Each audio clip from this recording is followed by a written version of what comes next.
আমাদের নিজেদেরকে সৎ এবং চরিত্রবান হিসাবে গড়ে তুলতে হবে।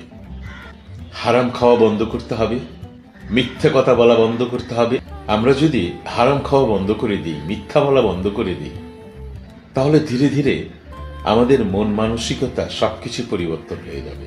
মিথ্যা কথা এবং হারাম খাওয়া বন্ধ করে দিলে আমাদের অন্তরাত্মা সত্যিকার অর্থেই পরিষ্কার হয়ে যাবে।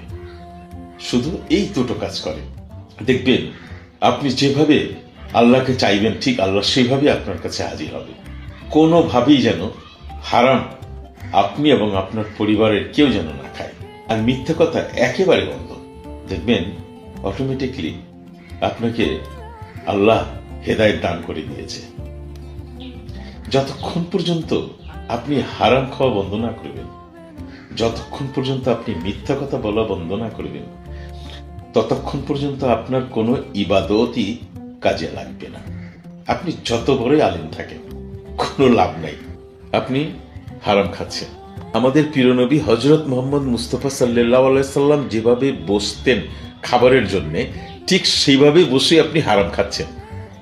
হুজুর পাক রাসূল করিম সাল্লাল্লাহু আলাইহি সাল্লামের তরিকায় আপনি চলছেন, কিন্তু মিথ্যা কথা বলছেন।